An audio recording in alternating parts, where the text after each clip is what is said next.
Welcome to Ode to Games. My name's Logan Plant, joined today by Zachary Ross. What's up, Zach? What's up, Zach, or what's up, Zachary? There's a difference. Ooh. Whichever you prefer, which I'm pretty sure is Zach. Yes, but you said Zachary, so it threw me off my game. Is Like, that what's up with back-to-back that? weeks that he's been thrown off his game? It is.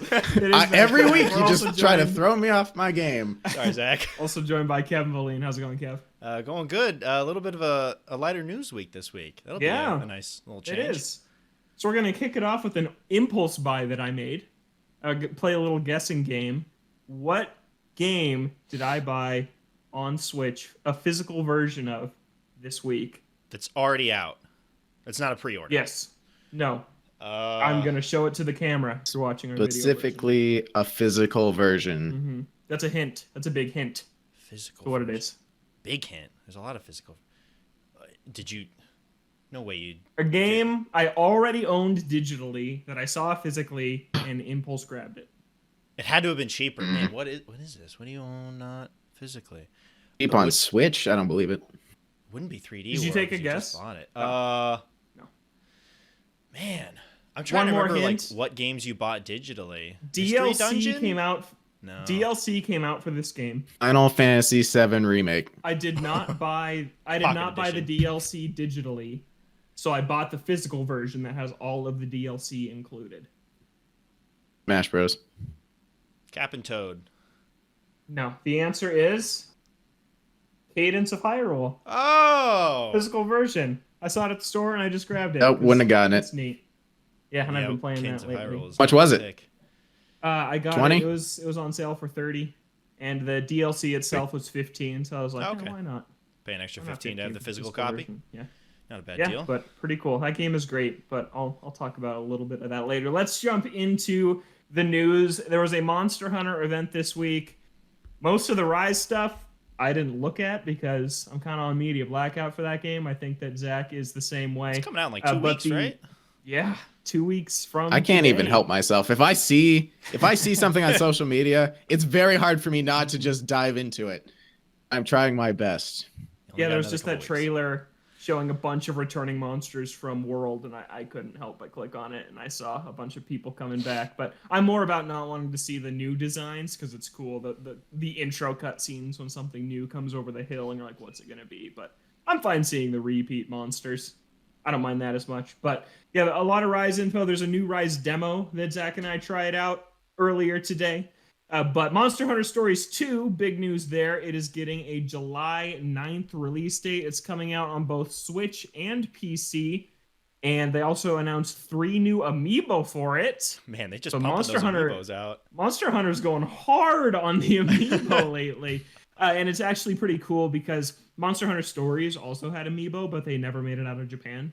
So I was happy to see that these amiibo are coming west. They're GameStop exclusive, Cool. which is gross. Of course. But yeah, there's a handful of amiibo coming out on the Does it 9th. say what they are? Yeah, the amiibo are it's a female character from the game whose name is Aina, a Raisewing Ratha who's a Rathalos slash Brachydios. It looks like he has Brachydios arms, which is really weird. What? Yeah, so That's that's weird. interesting. And Tsukino, who looks like a Palico, but slightly different. So Okay. 3 new amiibo, July 9th. Yeah, I think that's gonna that helps fill out the Switch's summer, I think, because right now the big July game is Skyward Sword HD. So I think that that's a really big add to the calendar. Yeah, out of I these think two I'm probably He games. plans on playing it? Uh, Yeah, I don't was know just if I'm gonna gonna say, play out it. of these two games, Stories 2 is would be the one that I would probably pick up, just because with our time difference, it's hard enough to record this show, so I wouldn't be able to do multiplayer on Rise, and I don't have too many other people that I play it with. So out of these two, if there's a chance I'm playing one of them, it's probably Stories 2. And from what I've heard, the first one's great. So Yeah, I've heard good things about the story of the first one. And I think the gameplay is a little simple for what I have played of it. But I think that Stories 2 does look really good. I think that the first one had a great art style. It was one of those games that came out really late on the 3DS when I think a lot of people had started to move on. So Stories 2 launching at both the height of the Switch's life and kind of Monster Hunter's peak popularity that it's ever been at. I think it's going to do really good numbers, and I think it's cool that this is a spin-off franchise that they chose to return to. Stories isn't multiplayer, is it? Or is it just single player? This one actually has a multiplayer mode they showed off, but it's mostly a single player RPG. Okay. So, yeah, rock paper scissors, Pokemon style battling, catching and training, monster hunter monsters as if they're Pokemon. So, yeah, if you think Pokemon with some multiplayer elements, yeah, which Pokemon also has, I guess. But yeah, so there is some new multiplayer which I don't think was in the first one, which is a cool ad for that one. But coming out on July 9th. Moving on from that, Square Enix is going to hold a showcase next week, which will include an announcement of a new Life is Strange game. They confirmed it's going to be a brand new protagonist with a new supernatural power. So just like Life is Strange 2 introduced new characters with a completely different power than the first one, looks like this is going to do the same. They're also going to talk about Outriders, Marvel's Avengers, Balan Wonderworld's on the list as well. If you're going to be going back to back Avengers and Balan Wonderland, that is a Balan wasteland right there. And Just Cause Mobile is also going to make an Just appearance. Cause was going to mobile. People are tuning in for Life is Strange, I assume. Yes, that's the big one for sure. Not too many people are caring about the other things. Zach, is there anything in particular? Or I guess both of you. I just remember Zach played the other spinoff more recently. What are you guys looking for in a new Life is Strange? I know these games are relatively similar beyond story, obviously, but what are you looking for? I think that, yeah, Life is Strange does a very good job. I don't know. I really like their decision, how the powers play into the story. So, being able to weave the powers into a choice-based story and not make it like an action game. I'm wondering what power they're going to go with, because the first game did a really good job with the time travel, being able to rewind and make different choices. And then in the second game, the main character doesn't even have the powers. He's reacting to his little brother who has the powers, and they're doing the journey together. So you barely even get control of them. You just have to react to the world around it. So I'm wondering if they're actually going to give the main character powers and it's going to, tie into the gameplay somehow, if they can work that in like they did in the first game, or if it's more similar to the second game. I would like to play as a character with powers just to spice things up a little bit. I hope the main character has the powers. The exact quote from Square Enix is featuring an all-new protagonist wielding an exciting new power. So it sounds like it is back to the protagonist this time, which is cool. But yeah, I really liked Life is Strange 2. I ended up liking it more than the first one. Yeah, I'm just honestly down for more of the same at this point. I don't think that the formula feels old yet. I'm just excited to see who it is and what the story's about, because the second one's really wildly different from the first, even though a lot of like the themes and general vibe is the same. So yeah, I'm down for whatever it is. Still feel like Tell Me Why was a Life is Strange game, even though I haven't played it. Yeah, Tell Me Why was absolutely like a Life is Strange, because it was the same, choice-based. Main characters had powers, played into the story. They're uncovering a mystery. Sure, it was shorter. It was only 3 episodes, but it absolutely felt like a Life is Strange. And I still enjoyed it, just like I enjoyed the Life is Strange game. So didn't they just come out with another one also? Twin Mirror, which I haven't had the chance to play yet. I don't know a lot about it. I don't know if it does. I think superpowers in it. I'm not sure. Is they're pumping out games left and right. Was that also episodic, or is it all out, or? As far as I know, it wasn't. I think it was episodic. Episodic? Okay. I think it was. Man, they're pumping these things out. If I had to guess, it would be. Yeah. If I was a betting man, I'd say it's episodic. I don't know a lot about it. But they're releasing these games at a rapid pace, because Tell Me Why came out, last year, 6 or 7 months ago, something like that. So holy crap. Here's to hoping they don't pull a Telltale and just flood the market with so many games that they start to become stale. That's if you're doing one thing, even if you do something well, it can still get really stale. So hopefully they don't do that. Hopefully this next Life is Strange project is really good. Yeah, but it's cool. I'm sure it'll probably be on next-gen consoles, which is exciting. So yeah, I'm looking forward to seeing what that is. Balan Wonderworld. Oh yeah. The game. That thing comes out this month? Is it this month? It comes out the same day as It Takes Two and Monster Hunter Rise. So that thing's just dead. I would say it's dead on arrival, but I'd say it was dead before arrival because of that demo. It was the demo, yeah. Yeah, solidified yeah, the demo is so the game. so bad. Like what? Yeah. What could they show in this presentation that would make anybody who has even the slightest knowledge of that demo be like, you know what? Maybe I'll actually go play this. Like, what else can they show? Oh man, that game's gonna flop hard. It made Zach physically ill. Sounds like a I pretty still have common motion thing. sickness. Like, It was just. Does it? What else? I even. what? What else? What else makes Zach physically ill? No, I meant just like a common thing in general. I felt like I was hearing that across the No, I internet. thought you meant that. I No. thought you meant that a lot of games No. made Zach. No. ill. No. And I Well, was the like, Sonic really? games, That I is think, not- make him every ill in time I another boot up way, a game. but- Yeah, Sonic But- Heroes made me vomit, but other than that, No, I just remember people going through some things playing Balan Wonderland. Okay. yeah, So. no, I can Yeah. imagine. Oh, Yikes. yeah. Super Paper Mario made me physically ill. Like I actually vomited because of that game when I was a kid. Because of all the flipping you do, Oh. and like just when it turns from 2D to 3D. Yeah, and you just do it so much. It's just a lot of change in depth, and yeah, I actually that one made me ill. I think that's the only time the games made me physically ill, though. Somebody write down 02 games that made us physically ill. I'm still waiting Well, I'm on done. one.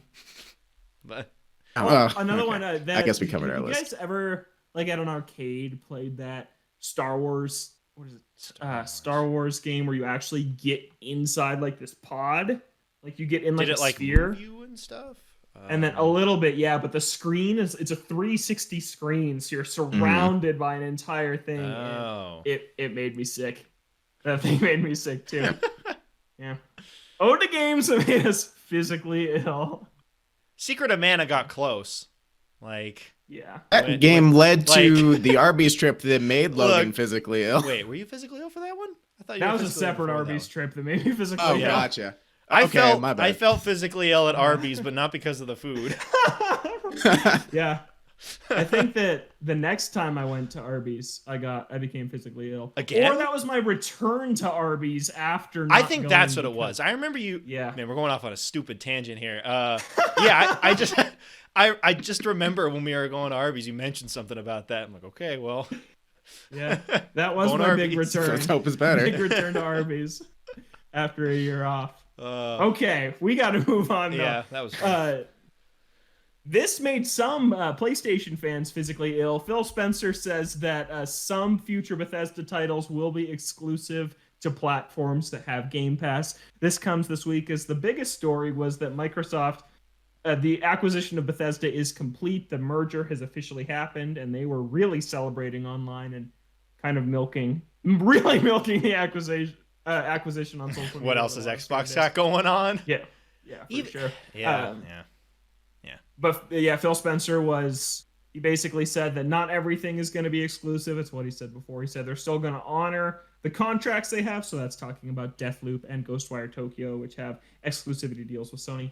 But he says that future games that are already on PlayStation, they'll continue to support there. So like Elder Scrolls Online is an example of that. Fallout 76, I guess, is also an example of Sure, that. I Supporting guess. somehow. Was that game ever supported? They're I don't trying. think it They made a was. battle royale, Yeah. right? I don't know It if was that like actually came out. 15 at the E3 2019. It was like 15 minutes of Bethesda's conference was Fallout 76. It was a lot. It was like we're adding NPCs. And it was like, thank you. Speaking of Fallout 76, I Good- recently good job. saw like a GameStop ad where it was $3, and that made me chuckle. Nice. Yeah. Zach almost bought that one for 60. But Still funny. anyways, so I think it's been a while since we talked about this. Where do you guys think it's going to stand as far as exclusive games on Xbox in terms of the big Bethesda releases, looking at Elder Scrolls 6, Starfield, and also some of the smaller releases like the Indiana Jones game that was recently announced, future Wolfenstein titles, things like that. Okay. What strategy do you think they're going to have, Zach? So yeah, I think that they can't make something like Elder Scrolls 6 an exclusive for Xbox because I think that's definitely going to upset a lot of people because those games are widely popular. The next Fallout, probably not can't imagine them being Xbox exclusives. But, like you said, smaller games, like my big concern is Dishonored 3 from Arcane Studios, subsidiary of Bethesda. I'm worried that something like that isn't technically big enough to warrant being multi-platform now that Xbox and Microsoft have Bethesda. So smaller titles like that, and maybe the Indiana Jones title, I would not be surprised if they were Xbox exclusives, which means people who played those games in the past on PlayStation consoles are gonna be forced, if they want to continue on, to play them on a different console, like myself. Mm-hmm. Why buy an Xbox for Dishonored 3? Probably. Absolutely. Sure, why not? I don't know. But I'm not going to be happy about it. So that's where I think it's going to be headed, but I'd be absolutely surprised if those huge titles were Xbox exclusives. I feel so like you think smaller titles exclusive, big ones come to PlayStation is your guess? Absolutely, yeah. Kevin, what do you think? Yeah, that's my guess. I echo that. Although Elder Scrolls is kind of an interesting situation because I think it's been way more tied to Microsoft and Xbox in the past, with Agreed. Morrowind and Oblivion. Morrowind was an Xbox exclusive, I believe, and then I think Oblivion came out first on Xbox and was exclusive there for at least a year, if not longer. So Elder Scrolls is in kind of an interesting spot just because it has that history with Xbox in the past.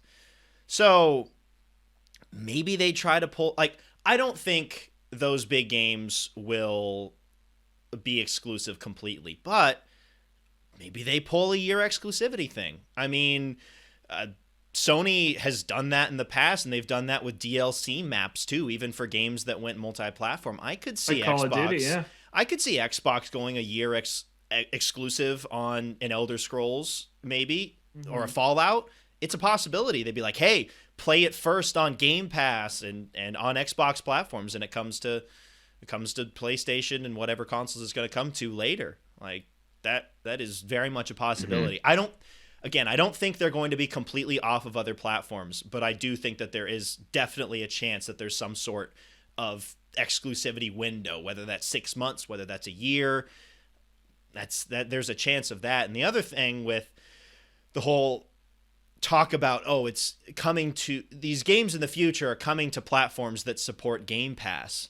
I wonder if that's going to be a thing where Microsoft tries to, in a sense, hold some of these properties ransom, because I remember we were talking about how there could have been Xbox and Nintendo mergers in terms of online services and Game Pass services.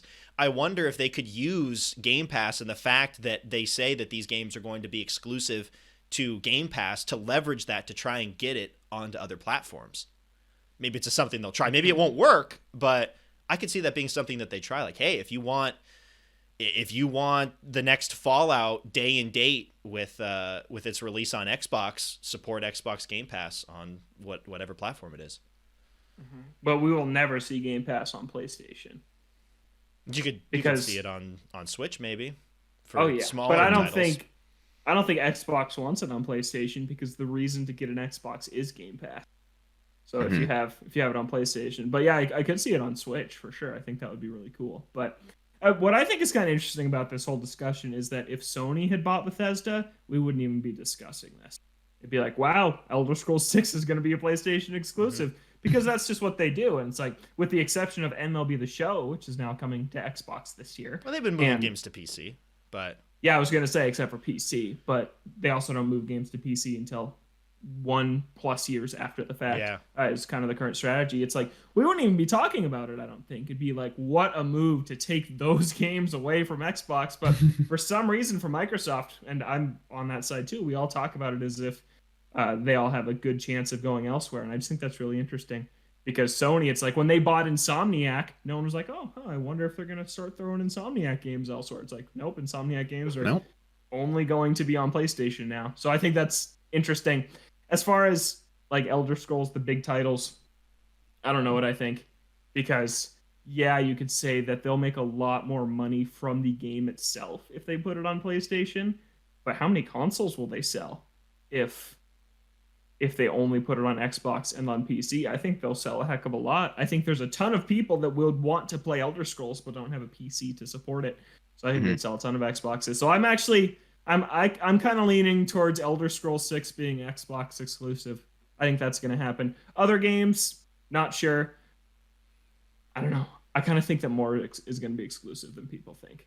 And I think people are going to be mad. And I don't think the anger is going to be justified because PlayStation has so many exclusives with studios they own and no one bats an eye. So I think a lot more is going to be exclusive than people think.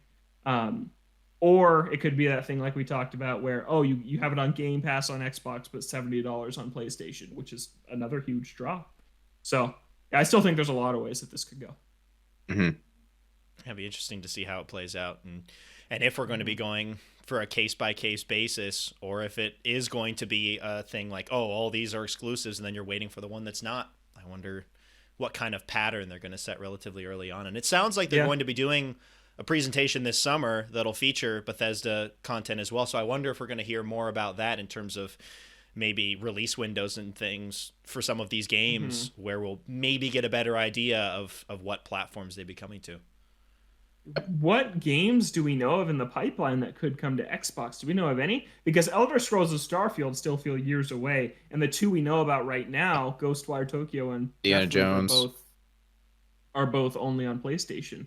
And Indiana Jones was just a little teaser also. So unless there's something I'm forgetting.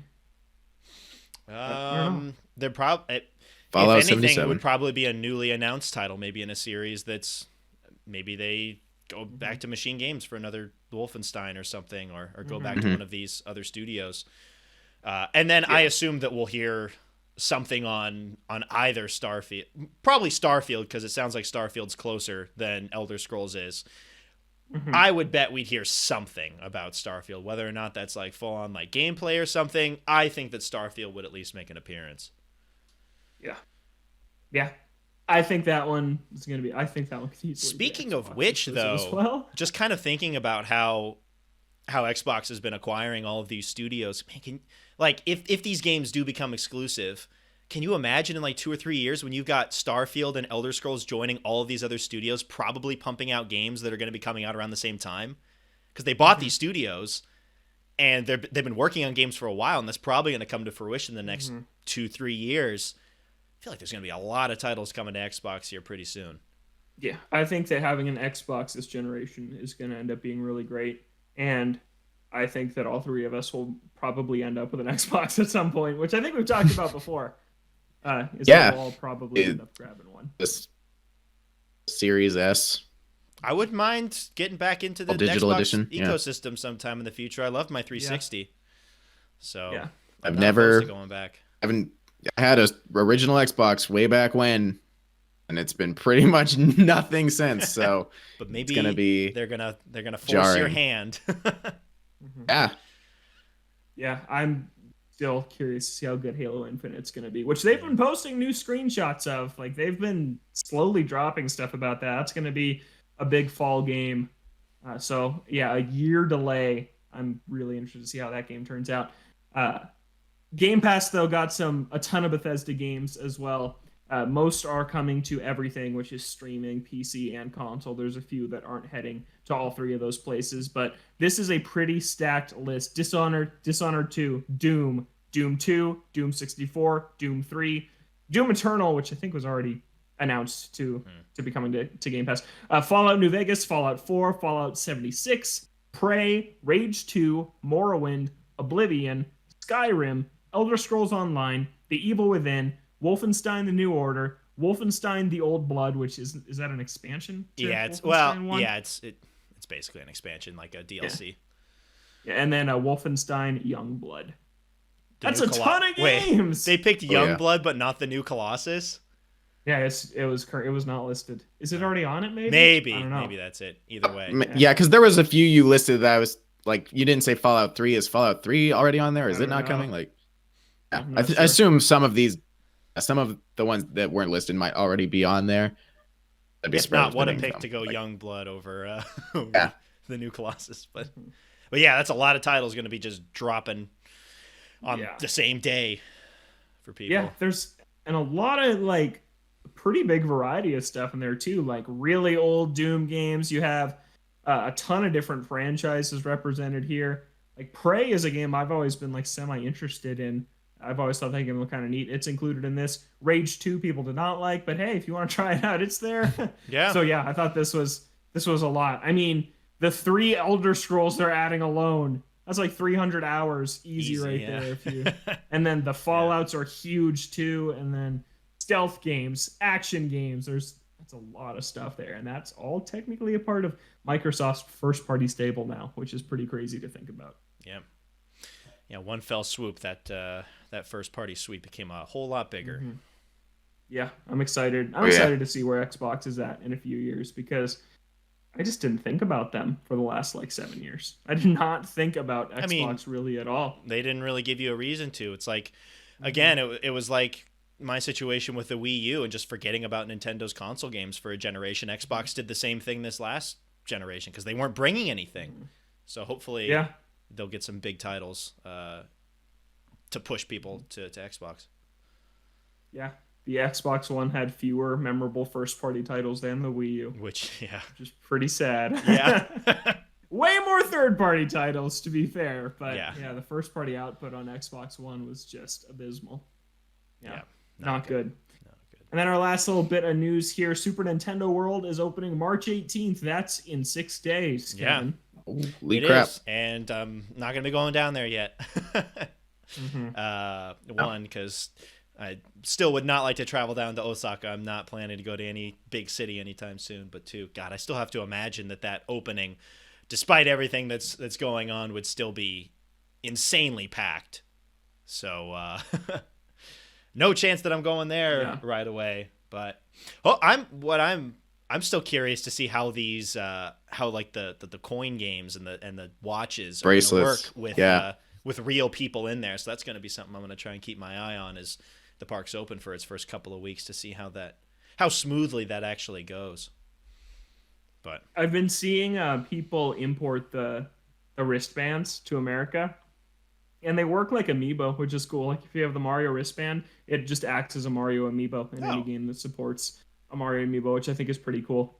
Yeah, it's nice that it gives you functionality outside of the park. Yeah, I think that's really, really cool. I didn't know that was a thing until recently. I saw it. It's like, you can just, and you can still read and write the data. Like it's basically a full functioning Mario, Toad, Luigi, Peach, whatever amiibo. So that's pretty neat. I think the one disappointment I have with Super Nintendo World is that it's called how Mario focused it is. Like I wish there had been different lands, like Zelda. If there had been like a Zelda ride or like walk around Hyrule Castle or something like that. But you got Mario and Mario Kart and Yoshi, and it's like they had Mario and Zelda and Kirby and other franchises, I think would have been a lot cooler. But I'm still excited to go eventually. And I saw the American one was just delayed a couple years. So it looks like Japan's going to be the only one for a solid amount of time. It sounded like the American one was going to be bigger, though. So maybe there's a chance that they do introduce another world, or they just make more Mario rides. I don't know. But there's a chance that they could introduce like one or two extra worlds or something. That'd be fun if they have the space for it. Yeah. Because I remember they've been announced where in America? Orlando, Florida. Of course. Yeah. That's where all the parks are. Yeah. Somewhere in Florida. Surprised it's not in Seattle with Nintendo. Yeah, oh man, if Seattle got a Nintendo theme park, that'd be so cool. Yeah. That would have been my guess if we didn't know. I think the weather's just not good enough for enough of the year to have a theme park like that's true. That. Yeah. Although, going off of that, it's just 1 second. We're not talking about this very long. No, just Orlando specifically. When I lived in that area over the summer, it rained all the time. Yeah. Like random. Mention that. Specifically, I was at a theme park. I was at Busch Gardens in Tampa, and they had to shut the park down for like an hour, and I was like in line and then on a roller coaster, and they couldn't send it because a thunderstorm was going through. Like, I feel like Orlando's not the place either, but just because all of them are already there, they just pick it. I don't know. Yeah. In terms of weather, but if you're gonna put a theme park anywhere, Orlando is probably the pick. Unfortunately. Yeah. Or California. Where you got. In terms of weather, I think California is the better pick. Yeah. It's just drier. More consistently. Rains every couple months. Big deal. I am very excited to make it over to Japan, and whenever that happens, Super Nintendo World is absolutely a big stop on that trip. That'll be really cool. Definitely trying to get over there before I leave. Just go down to Osaka. I love it Absolutely. down there. Stop by. We had a very quiet news week. Not a lot happened. So that's it for news, Zach. All right, now that we're done with news, we can move on to what we've been playing this week. I know Logan didn't include anything on our document, which means you haven't really played anything this week. Is that true? I wanted to. I left the surprise of Cadence of Hyrule. That's why I didn't throw it on the list. I've been playing that.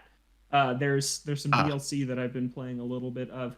There's a new campaign where you play as Skull Kid from Majora's Mask. I've never seen something about and that. yeah, it's really cool. The music is just incredible. The remixes and everything and the different takes on classic Zelda themes are just super cool. And adding a ton of Majora's Mask songs is really awesome. There's also a new dungeon mode in the DLC where it's just there's no combat, and the combat can be very difficult in Cadence of Hyrule. Just getting the timing down and learning the enemies. So to do like a classic puzzle-based Zelda dungeon within this rhythm game was really cool. But yeah, I don't think I gave this game enough time when it came out at first. I just played it through once and then kind of put it down. But it's a really, really great game. I like the original Crypt of the Necrodancer as well. And I never played that one much either. And of course, this one drew me in more because it's Zelda. So yeah, I've been playing a lot of it, and it's really good. And I'm glad I have the physical copy because I think that it's like a limited thing. I don't think it's going to be on shelves forever. So it was the last copy at the store I was in. So I'm glad I picked it up. But yeah, that's pretty much been it though. Playing a lot more Smash Bros. Randomly, more Breath of the Wild, but yeah, busy time for me, so I haven't been doing much. Also, the Monster Hunter demo, which I think we're going to talk about in a minute. Sure. Kevin? Ratchet and Clank. It was free. And for whatever reason, when something's not tied to PS Plus or some sort of thing that could expire, I'm more inclined to play it through, knowing that I own it. For whatever reason, somewhere in my brain, it forces me to have to own it before I play through it. So I played some of it a while ago. I decided to restart because it had been a year plus, so I didn't really know what I was doing. It's a good time. I just like the combat and the gunplay and just the amount of different guns that it gives you. You know, you've got like the regular combustor, like assault rifle or whatever. You've got the like the proton drum that puts down like an electric force field and attacks enemies. You've got like the Groovinator to make the enemies dance, the Pixelizer to change things into like pixel forms and stuff. And I just like the versatility of those, where you've got some weapons like the Groovinator and the proton drum that you can use for a big group of enemies, but you could also use it on like bosses and things to whittle them down. I think that you have a ton of flexibility in the weapons that you use, and of course there's a bunch of like upgrade trees for each of them to pick and choose your loadouts. So I think that's been the most fun for me, is just playing around with the combat and playing around with all the different guns. Is there much besides combat in Ratchet and Clank? Because that was my issue with it, I think, is that I felt like it was just running down corridors, shooting the gun, and I don't know, it just didn't really grab me when I tried it a couple years ago. Yeah, there's some platforming. It is like it's got platforming elements to it. Like there was one area recently that opened up a fair amount, and you were able to platform between all of these different islands with like a jetpack that you could use. So there's some platforming elements to it, but that is definitely not the focus. The focus of it is definitely on the combat. And of course you got like the hoverboard racing as well. So it mixes things up from time to time. But yeah, it is a lot of the combat.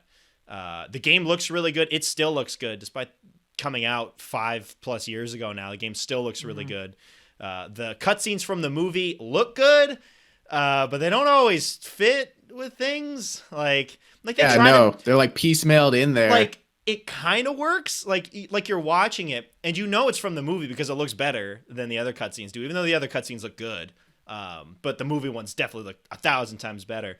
And it's just like weirdly disjointed sometimes. I think this game definitely suffered a little bit from being a tie into a movie, specifically a movie that was crap. like the Ratchet and Clank movie was. So I don't think it did itself any favors. And the story is nothing really to write home about because of the way it works, where you're kind of left to travel all these planets on your own. It leads the story to be a little bit disjointed because there's like one overarching villain, but I don't know. The story just doesn't string itself along particularly well to me. It really is the combat that's keeping me there, but I'm having a lot of fun with it. I love all the different guns, so I'll definitely play it at least to to completion, and it'll get me looking twice at Rift Apart whenever I get a PS5. Mm-hmm. Yeah. No Sakuna? No, Ratchet and Clank was it this week. Really? Yeah. Haven't had a ton of time for games either, but time that I did, I was like, hey, I'll hop back into Ratchet and Clank. I knew, like, I set it down once before and didn't pick it back up again for a year and a half. So right now I'm just like, I'm playing it through so that I don't have it over? I did. Yeah. Okay.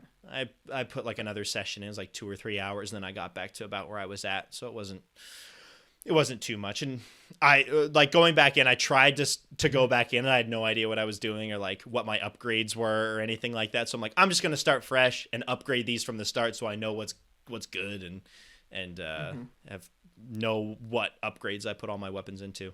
But yeah, it's a good time. I'm glad they gave it away for free again. Yeah. Yeah. I think I claimed my copy, but no big deal if I didn't. Probably not going to play bucks later. Yeah, true. So moving on, for me, I played a few things this week. The stuff I played by myself, I'll breeze through. Final Fantasy IX, I've made some significant progress. I think it was the biggest thing I played this week. I won't talk about it too much because I've talked about it in the past, but I think I've gotten to the point where I've gotten every party member. The party size in this game is massive. Just when I thought I got everybody, a new person was just like, let me come with you. It's like, insane. No. I'm like, go away. I've got enough. But it's weird because you never have a full party because people are always separated. So it's always like some story reason where 2 people are in this city, 6 people are in this city. You know, it's weird. So you never have a full party, but a party collectively. And I think I got everybody based on the menu screen, which has a picture of everybody going into it. So I'm like, okay, all of these are the people. So yeah. I think I've gotten to that point. Was that Logan? How many is it total? Oh my God, we've got that. It's weird because there's also like, okay, that's a spoiler. There's the final member in Dragon Quest XI type character that's not in the picture, so I think they count. Okay. So it's like 1, 2, 3, 4, 5, 6, 7, 8. It's 8, which is nice. A lot more than like other Final Fantasy, I think. Well, how many is 7 standard? It has 1, 2, 3, 4, 5, 6, 7, 8. Does that have 8? That's standard. That seems like a lot. That's what. Yeah. God, I feel like it's massive. It's the same as the last game. Yeah. I guess Dude, I can't function standard. with this, even though I played feels the like last a game lot before. of people. You sure? God, it's weird. Yeah, I don't know why, but it feels like a lot of people. Maybe it's because it's segmented like that, so it's. It might be, yeah. It feels like a big group because I feel like there's even some of the characters who haven't even met yet. Like it's some of the party members that don't even know each other, so it's weird like that. But yeah, and then one thing I wanted to mention is that there's I told this to Logan, but there's this card game in Final Fantasy IX, and I don't really get into card games when they're like a side option in video games. Like I never got super into Gwent in The Witcher or something like that. And I don't like it when games force you to do this card game. And in Final Fantasy IX, there's actually a point where you have to do a card tournament, which is 3 battles. So I was really worried going into it, but I refused to learn the card game because nobody has time for that. So I went into the first battle, not knowing how to play the game. I somehow won. And I went into the second one, same exact thing, somehow won. I just chose random cards because you only pick 5 cards and you randomly collect cards throughout the game. So I had at least 5 cards. So I just chose 5 random cards, and it's like this weird chessboard with some blocked out spaces where you just set cards down and they occasionally damage the cards next to them. I don't actually know. I still don't know how it works. Things happen and I won. Yeah. It's the summary of the card game. It's a summary of every video game. Pretty much. And then for the third and final fight, I was like, oh, crap, I'm going to lose. And then I put down a card, and it was like, you win. I was like, yes, all right, let's go. Blue Eyes White Dragon, this guy. Like, and it's like however many cards are like your color by the end of the game, you win. So you have to make sure cards are on your team. And by damaging the other cards, they turn into your team. And then it's like a chain reaction. It's a weird situation. But I think the way it's laid out is that the first 2 matches you can retry as many times as you want until you win. I don't know how that works for a tournament, but the guard at the door said that to me. I was like, I won anyway, so it doesn't matter. Then the third fight you can lose, but if you win, you get a prize. So I got the prize. Oh. I was just proud of myself for BSing my way through a card game that I didn't bother to learn, Congrats. which I don't think I could have done with Gwent, because Gwent was actually fairly difficult. The little that I did of it. So that was nice. And then other than that, I started Mario 64 Hey, on the Switch. finally. I got the All-Star Collection. Yep, Year of finally Mario. starting it. The year of I Mario know everyone's starts in talked March. about it. The month Mario dies. Is, Yeah. is the It month sucks because I starts. think I started it the day before Mario Day, which Oh, is like, God. I should have Should've just waited. Yeah, a you day. should have waited so that you could remember Uh-huh. it. Well, now you can remember it as the Exactly. day before Mario Day. March 9th, which is whatever. But yeah, the horror stories about the camera, they're true. The game doesn't play very well. It's very clunky. It hasn't aged super well. They didn't fix anything, which is kind of annoying. It's a very nostalgic game, even though I've never played it before. I get it. I do. Only done a couple worlds so far, so I haven't delved super into it. Not sure That's when it gets worse. how much. Yeah, I'm not sure how much worse it's gonna It's get. like it's like with the early worlds, I feel like they give you wide open spaces where it's pretty easy to avoid the weirdness of the camera and the platform where it's kind of slippery. But when you get to some of those ones where it's small platforms, Mario's just gonna do whatever he does sometimes. So Yeah. so good luck. Yeah, I think I went for all the main stars. Like I almost 100% of that game. I didn't get 100 coins in every level because that's insanity. But I got almost all the main ones. So if you ever get stuck on something BS, you can probably just skip it and beat the game with the minimum number of stars. Yeah, it's not Sunshine where it is forces the you to do minimum. one. You know, they're like does anyone know the minimum number of stars so I can just keep 60? that in mind? 64. was it 64 specific? I thought it was half 60. That's a lot of Okay. stars. It's it's around 60 somewhere in there. Yeah. Okay, Good luck. I will try and middle my way through the game. But Looking forward to hearing some. looking possible forward to horror stories. finally starting the year of Mario, which is nice. Moving on, Logan and I have shelved Divinity. We played it. We just wrapped some stuff up earlier tonight, and we're like, okay, we're putting it down. We're probably not going to be able to play for the next couple weeks because we're going to be busy. And then Monster Hunter comes out, and then we're probably not going to choose Divinity over Monster Hunter. So we decided to find a nice stopping place to where we can pick it up later down the road once the Monster Hunter hype has slowed down and we have time to play other stuff. Once So- we 100% about Wonderworld. Oh yeah. Yep. Once Zach Right has thrown after up that. 5 times playing that, then Oh God. we'll move on. And then after that, I think, so Logan and I, we tried the Monster Hunter Rise second demo, came out, I believe, earlier today. It is, so the first demo to come out had a beginner stage against a Great Azuchi and a intermediate stage against a Mizutsune, which we struggled with, which leads us into the new advanced stage of the Magnamalo, which we debated whether or not to Shit monster of the game. It's the guy who's on the Yes. cover who they've been touting in all the trailers. Like he's And they the just he's give it the to you in big the demo. bad. You can do it for free. Yeah. Exactly. So seemingly, potentially the final boss, unless there's some secret final boss, which is probably going to happen. Yeah, there's a Magnamalo demo, which was surprising, and we debated whether or not we wanted to play it since we are so close to the release, but we figured, no, we want to play it. Of course, we want to play it. It's Rise, and it's out right now. So we decided to give it a try. It was very difficult. We went straight into it, having forgotten all the controls, because it's been a while since the first demo came out, and we died quite. Yeah, he just fast. one-shot us instantly. One hit of the tail and you were dead, had full health. Wow, It's okay. like, That's cool. Boy. Yeah. fun. So I don't know the quality of armor in the demo versus the quality of armor you'll have at the point in the game where you actually get to him.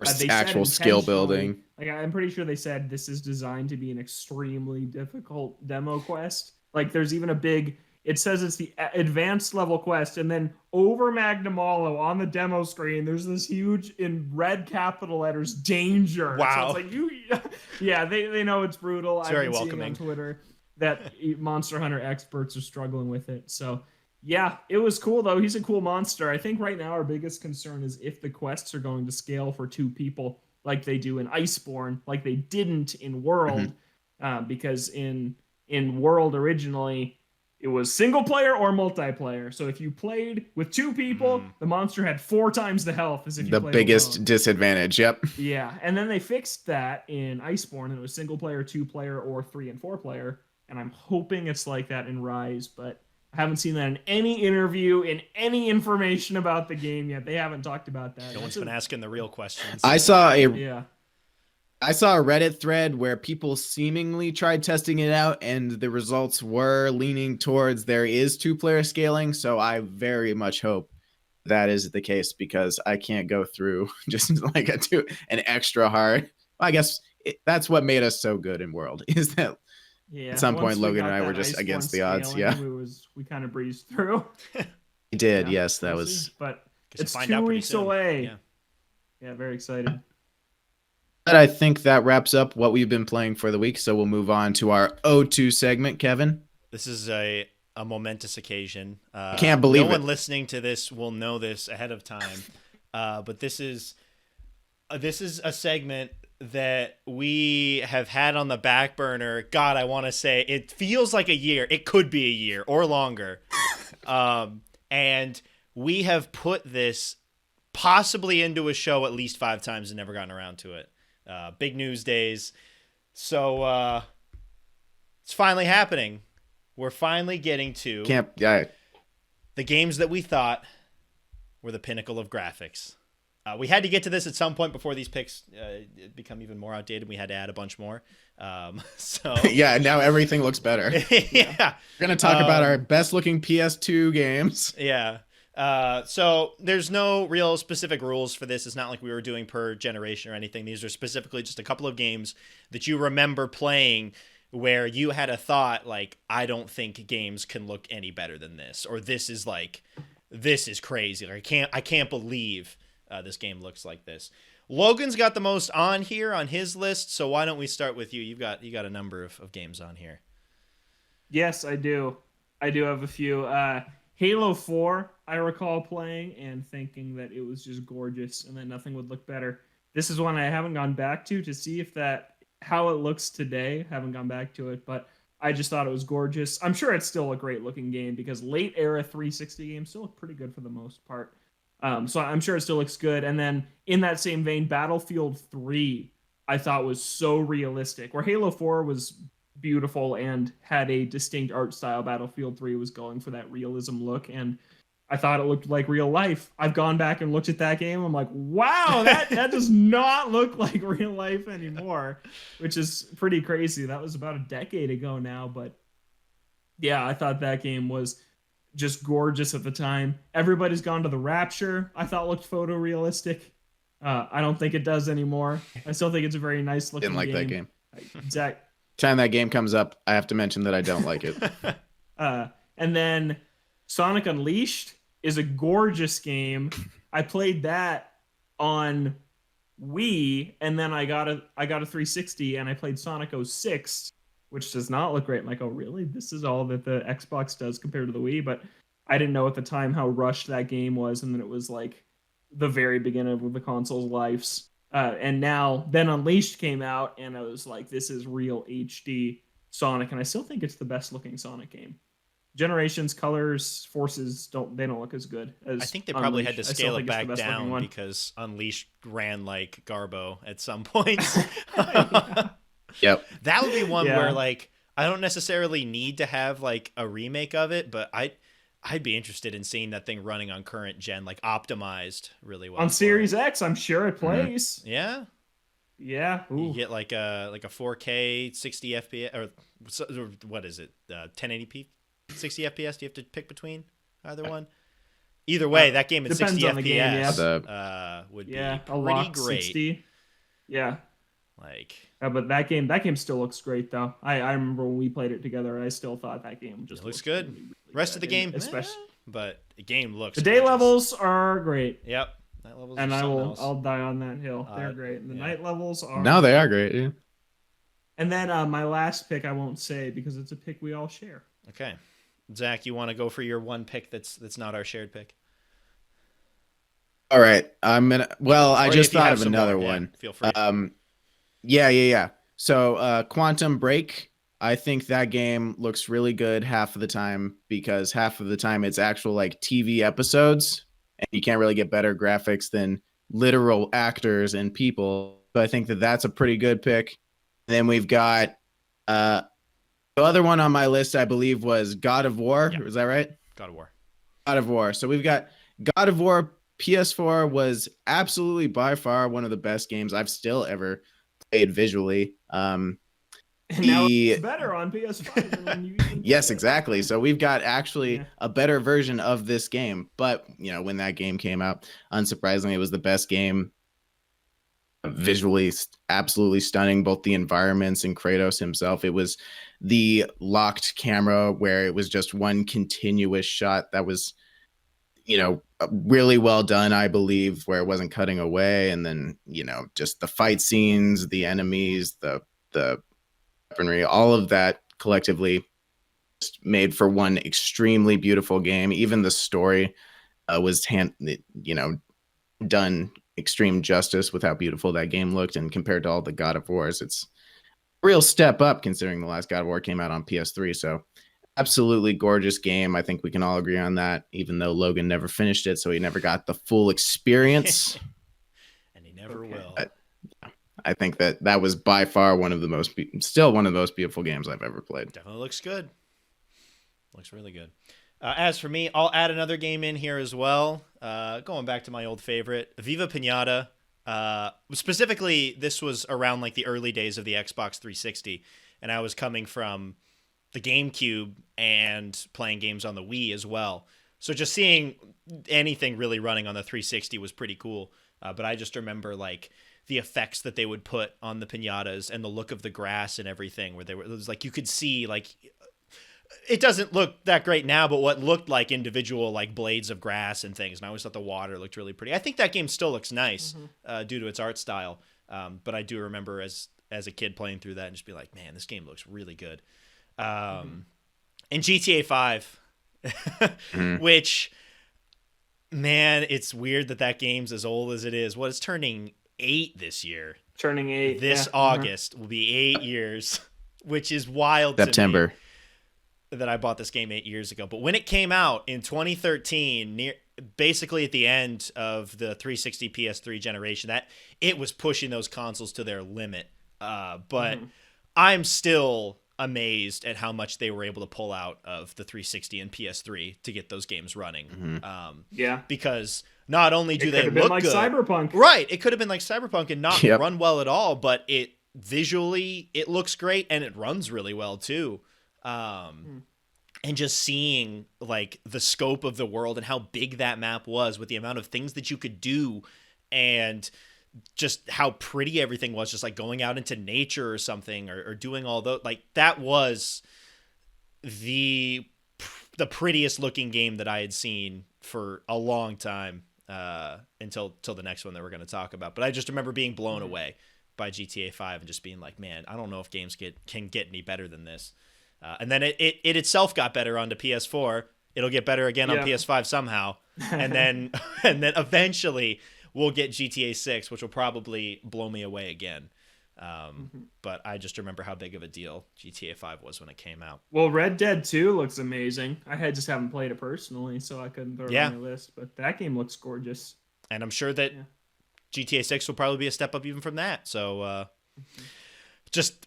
Every time you think like, oh, games aren't going to look any better because you get to a point where you're like, what else could they do? And then there's always something else they can do. They can improve the lighting, or they can improve all of these little things where, from generation to generation, there is a big difference, even though it's kind of hard to think about what that jump will be. Kev, what do you think of Demon's Souls? It looked gorgeous. Yeah.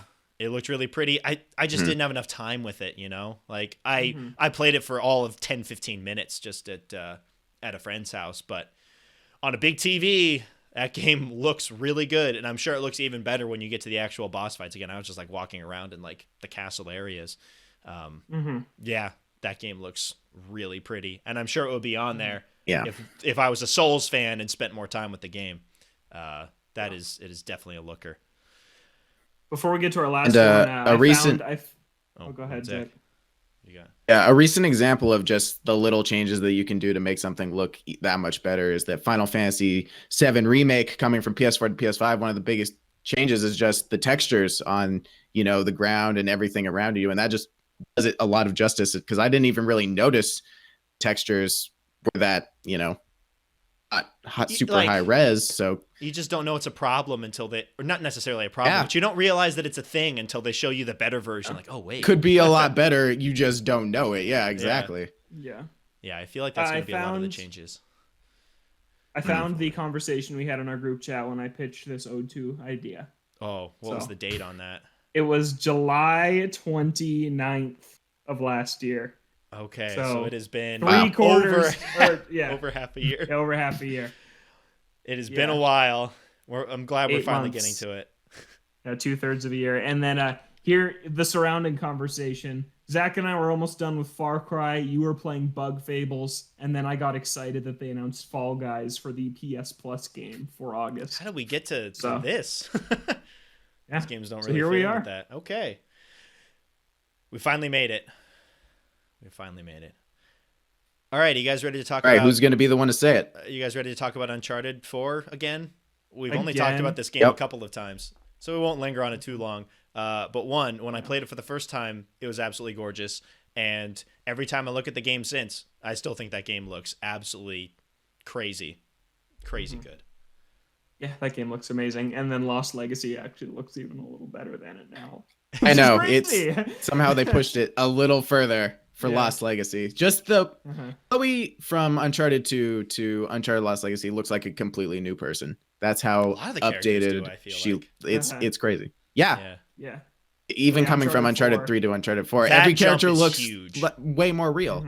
Yeah. Every character looks so real. It's a gorgeous game, and even The Last of Us Part 2 now is just Naughty Dog is always pinnacle in graphics and making these very realistic worlds that look so good. Like specifically like a couple of the shots, one of them where you're like, I forget where exactly you are, but they've got like that volcano in the background or whatever, and you're like going down into that valley, and they just give you that Madagascar shot.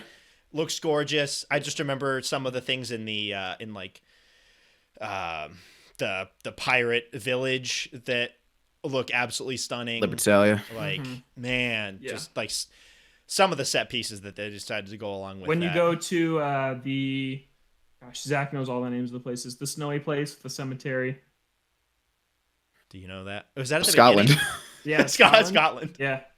It's just Scotland. Amazing shots there, really cool. The mansion you go to for the auction at the very beginning of the game is beautiful. That moment when you're underwater at the start of the game and then you pop out and you're in this huge city. Yeah, it's so cool. The loading screens where you see like the faces way up close and you see like them still look good, sweating through their pores. Yeah, that game is incredible looking. Yeah. And it still holds up. Game's been out for a while now, and I think that game 5 still years looks gorgeous. almost. Went up on 5 years. Yep. Man, these games are getting old, and it's scary, mate. GTA 5 is going to be 8 years old. That game's 5 years old. Woo! Yep. Yeah. Pretty crazy. And it's only, man, whatever Naughty Dog comes out with next. I mean, Last of Us Part 2 looks stunning as well. Like, man, when Naughty Dog gets a chance at a game specifically like for a PS5. dedicated PS5 game. Woo! That game's going to look good. Awesome. All right. That's finally done. We finally got around to it. Any final thoughts on that or otherwise before we wrap this thing up? You guys got anything? No thoughts this week. Nope. I think we've covered, now that we've done that O2, I feel complete. All right.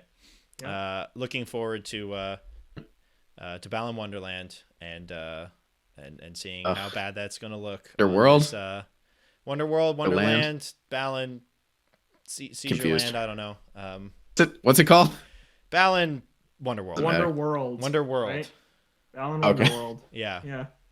That game is joining the upper echelon of games we joke about on this show. It's getting there. It's not going anywhere. Yeah. Well, and depending on what its launch state is going to be like, maybe that'll bring it up even more so. Who knows? For sure. All right. That is going to do it for us on this week's episode of Ode to Games.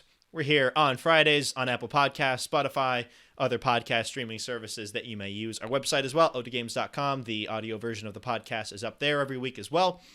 The video version of the podcast is on our YouTube page, Ode to Games. So if you want to catch the video version of the podcast, you can catch it there. We're on Twitter at Ode to Games.